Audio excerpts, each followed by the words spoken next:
On this U.S. Navy ship, more than 5,000 people are living their daily lives. All fighter jets launch with live weapons just meters above them. This is a city at sea, deployed in a potential war zone.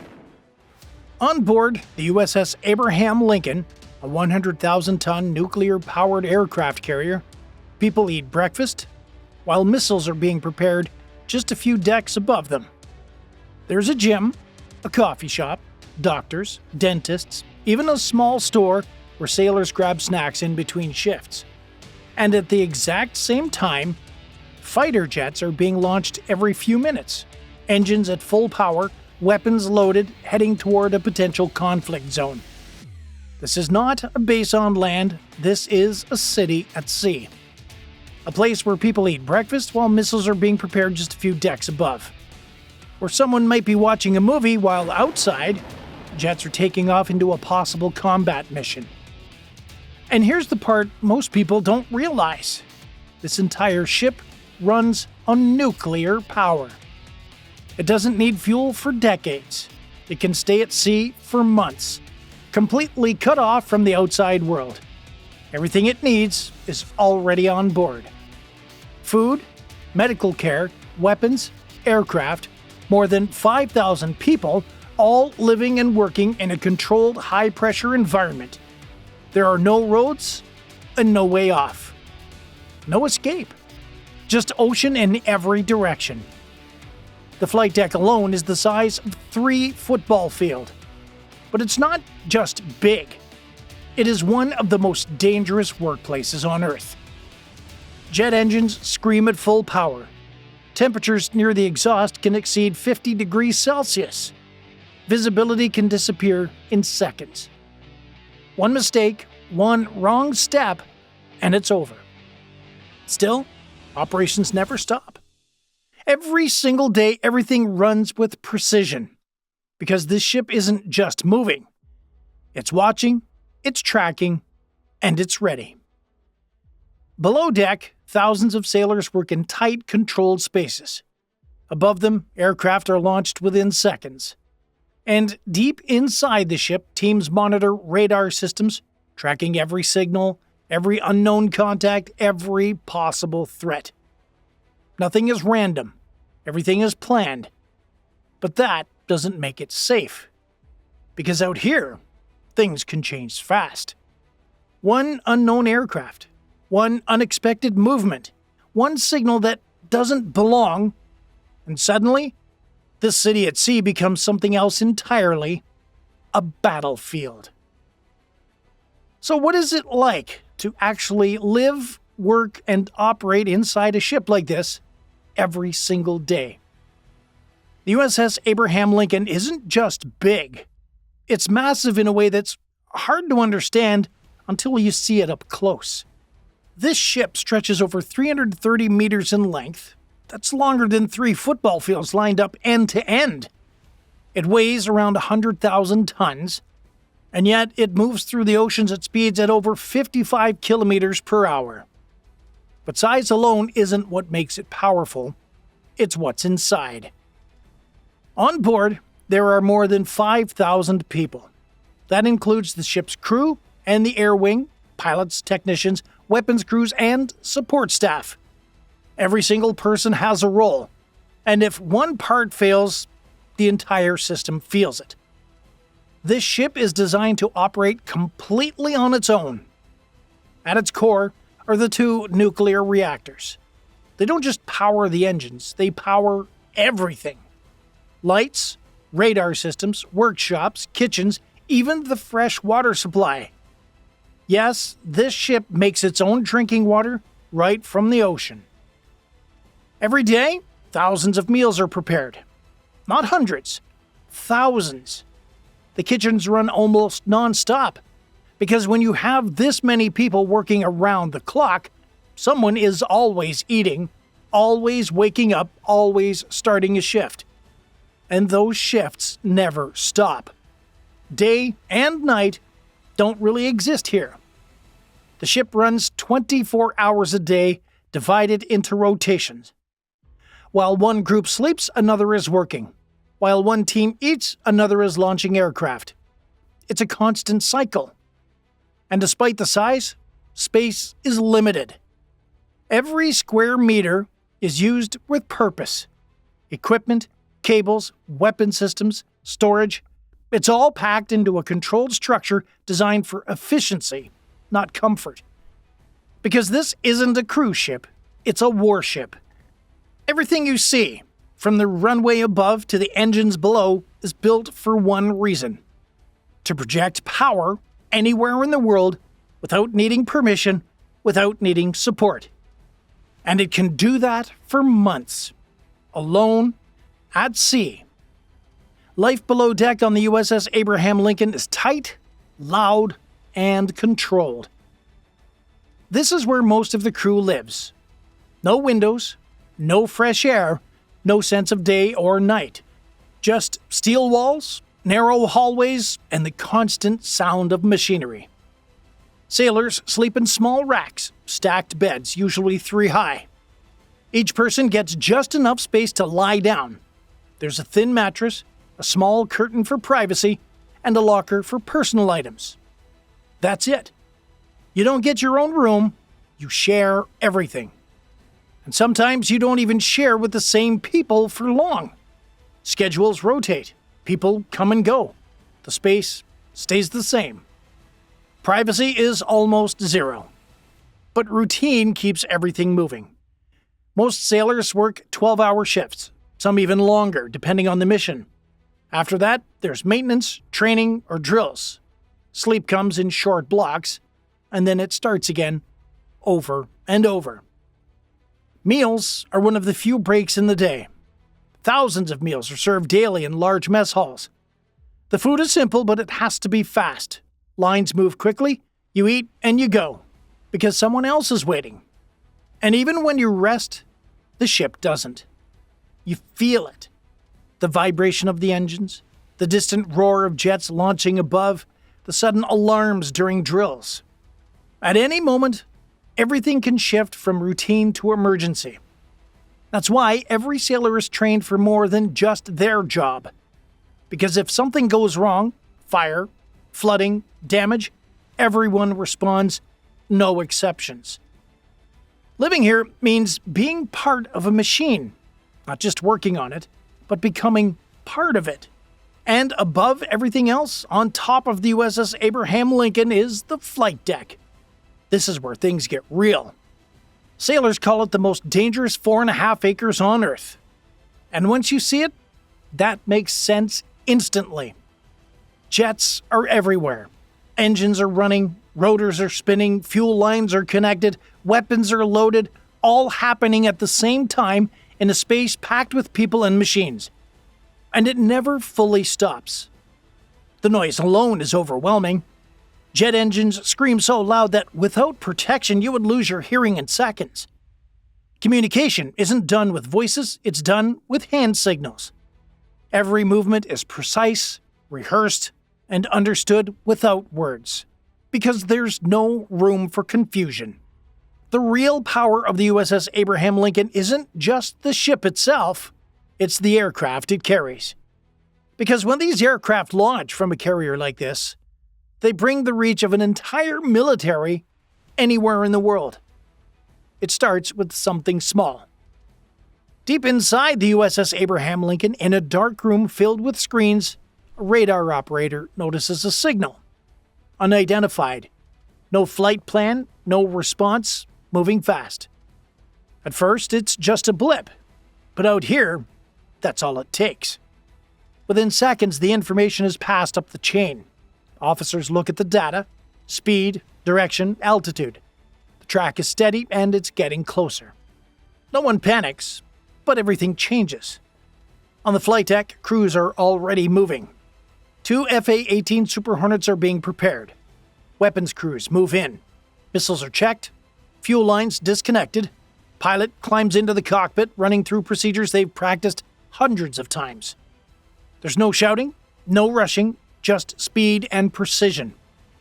Back inside, the unknown contact is now within range. Still no response. That's when the order comes. Launch. On deck, the first jet is locked into the catapult, the engine roars to full power, heat waves ripple across the surface, a yellow shirt signals forward. And in seconds, the jet is gone, thrown into the sky, accelerating instantly. The second jet follows right behind. Now it's in the pilot's hands. They climb fast, guided by data from the ship and the E-2D Hawkeye above. Every movement of the unknown aircraft is tracked and updated in real time. Distance closes, tension builds. Weapons are ready, but not yet armed. Because this could still be nothing. Or it could be the first sign of something bigger. As the pilots approach, they finally make visual contact. And what they see will decide what happens next. While the jets close in on the unknown contact, the real control center of the USS Abraham Lincoln is deep inside the ship. This is the Combat Information Center, the CIC. No windows, no outside light, just rows of screens glowing in the dark. This is where the battle is managed. Every radar signal, every aircraft position, every movement in the area is tracked here. Information flows in from the ship's sensors, from other ships in the group, and the E-2D Hawkeye circling high above. It all comes together in one place. Operators sit focused, watching their screens. They don't look up much. They don't need to. Everything they need is right in front of them. Numbers, symbols, moving tracks. Each one means something. Officers stand behind them, making decisions based on that data. Not guesses, not feelings, just information. The unknown aircraft is now clearly visible on multiple systems. Speed confirmed, heading confirmed, still no communication. The tension in the room is controlled, but it's there. Because every decision made here matters. Too slow, and you risk being caught off guard. Too aggressive, and you risk escalation. So they calculate distance, intent, time. Above them, the pilots are getting closer, waiting for instructions. And down here in the CIC, those instructions are being decided in real time. Because this room is where information turns into action. On a ship like the USS Abraham Lincoln, danger doesn't only come from the outside. Sometimes the biggest threat is inside. Fire, flooding, explosions. Even a small incident can spread fast in a closed steel environment. That's why every sailor on board is trained in damage control. Not just specialists, everyone.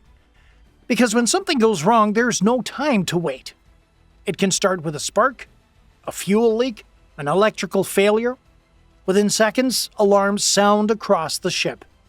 And instantly, the response begins. Sailors grab gear and move toward the source. Fire suits, helmets, breathing masks. They enter spaces filled with smoke, heat, and zero visibility. They don't hesitate, because they train for this constantly. Fire on a ship is different from fire on land. There's nowhere for the heat to go. It builds, spreads, and feeds on everything around it. Thick, black smoke fills compartments fast. Temperatures rise to deadly levels in just seconds. And water, used to fight the fire, can create a new problem: flooding. Too much water in the wrong place can affect the ship's balance. So teams work carefully. Some fight the fire, others control the water. Others seal off sections of the ship to stop the spread. It's coordinated, precise, and intense. Because if damage control fails, the ship is at risk. Out here, there are no firefighters coming from the outside.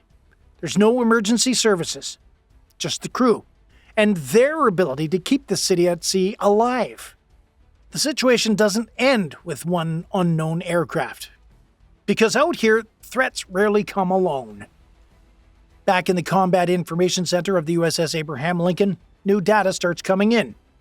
Different signal, lower altitude, moving slower but harder to detect. This time it's not in the air, it's below the surface. Possible submarine. That changes everything. Submarines don't announce themselves. They don't show up clearly on radar. And if one gets too close to a carrier like this, It becomes one of the most dangerous threats in the ocean. Immediately, the response shifts. On deck, an MH-60 Seahawk is prepared for launch. Within minutes, it's airborne. This helicopter isn't just flying, it's hunting. It carries sonar systems that can scan beneath the water. It can drop sensors into the ocean, listening for movement, tracking anything that doesn't belong. Back on the ship, systems are already adjusting. The carrier doesn't operate alone either.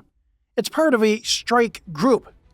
Other ships nearby, each with their own sensors, all feeding data into the same network.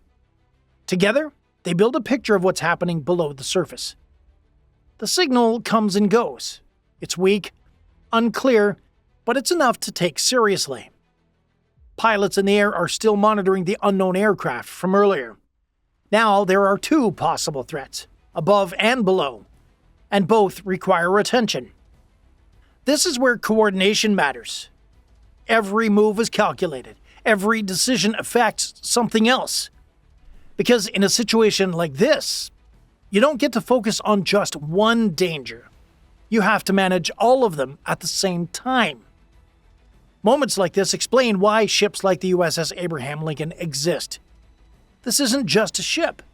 It's a moving piece of national power.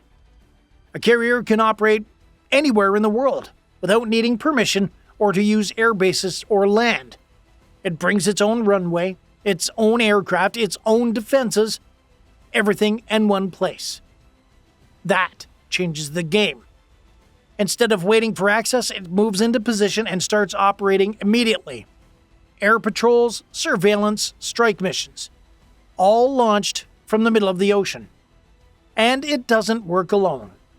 The carrier is the center of a strike group. Destroyers, cruisers, and submarines around it, creating layers of defense. Missiles, radar systems, anti-submarine capabilities, each one adds protection. Together, they control huge areas of sea and airspace. And they send a message. Presence. Because sometimes the goal isn't to fight. It's to show that you can, and that if something happens, you're already there. Ready. From the outside, life on the USS Abraham Lincoln looks intense, fast, almost cinematic. Jets launching, explosions, constant action. But that's not what most days look like. The reality is slower, more repetitive, and in many ways, harder. Most of the time, there's no combat, no dramatic moments, just long hours of routine. Maintenance, cleaning, checking systems again and again. Because everything on this ship has to work every time. Sailors wake up, work, eat, sleep, and repeat. Days blend together. Without sunlight, without normal schedules, time starts to feel different. Weeks turn into months, and home feels very far away. Communication is limited, internet is slow, calls are short, you miss birthdays, holidays, normal life. And still the work continues. No matter how tired you are, no matter how long you've been out here, because the mission doesn't pause. That's the part you don't see in the movies. Not the action, but the discipline it takes to keep going when nothing exciting is happening and knowing that at any moment that could change. Out in the open ocean, the situation begins to settle. The unknown aircraft changes course. Distance increases. No further signs of escalation. Below the surface, the possible submarine contact fades. No clear track, no confirmed threat. For now, it's over. On board the USS Abraham Lincoln, operations don't stop. Jets return and land one by one, catching the arresting cables with precision. Crews move back into position, refueling, rearming, re-preparing for the next launch. Inside the ship, reports are reviewed, data is analyzed, every detail is checked. Because even when nothing happens, everything matters. Lessons are taken, systems are adjusted, the crew resets. And then, just like before, the cycle continues. Because this city at sea never truly powers down. It stays ready, watching, waiting. Out here, on a ship like the USS Abraham Lincoln, life is different. It's controlled, it's demanding, and it never really stops. More than 5,000 people all working together, living in the same steel structure, far away from everything they know. No shortcuts, no second chances. Just training, discipline, and the trust in the people around you. Because when something happens, there's no one else coming. This is what a real city at sea looks like. Not just power, but people. So here's the question. Could you live like this for months with no way off, knowing that at any moment things could turn into a real conflict? Thanks for watching Military Legends. Let's keep sharing these stories from the sea and create more respect for the men and women who live and serve aboard ships around the world. If you value real stories like this, like the video and subscribe to the channel, and I'll see you in the next one.